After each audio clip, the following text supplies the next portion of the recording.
Zay ny makasika niny fa fototra iray iankinan'ny fitombon'ny zaza ny sakafo omena azy. Araka izany tsy azo atao ambanin-javatra ny sakafo omenan'ny zaza mandritra ny andro natokana ho an'ny Picot moa dia misy ny fanomezana toro-hevitra mamepona ho an'ireo ray aman-dreny izay manana zazakely. Miantoka ny fitombon'ny zaza ny sakafo omena azy ka mba hanampiana ireo ray aman-dreny dia isan'ny andro natao an'ny Picot ny zoma 20 septambra izao amin'ny 8 ora maraina ka hatramin'ny 9 ora hariva eny amin'ny parasonte tsiadana. Tanjona amin'izany ny hanomezana toro-hevitra ireo ray aman-dreny amin'ny fanomezana sakafony zanany arakaraky ny taonany sy ampiasana ireo zava-misy ao an-tokantranony fa tsy voatery hividy amin'ireo sakafo vita amin'ny boaty.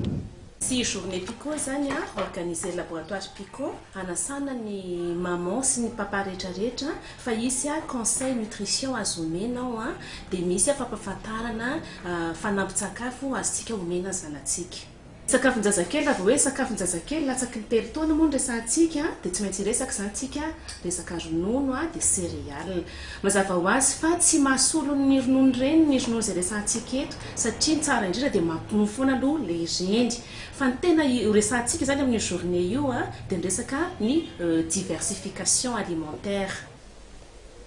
Telonjato eo ireo mpitsidika andrasan'ireo mpikarakara amin'ity hetsika ity ary isy mpitsabo roa izay misahana amin'ny resaka fahasalaman'ny zaza. Zava-dehibe ny fahasalaman'ny zaza ka izany no antony mahatonga ireo hanolo-kevitra ireo ray aman-dreny. Marina fa mandritry ny hetsika dia tsy isy ny vidim-pidirana, ireo ireny tonga mitsidika kosa dia azo karenina tao hanaraha-maso ny fahasalaman'ny zanany.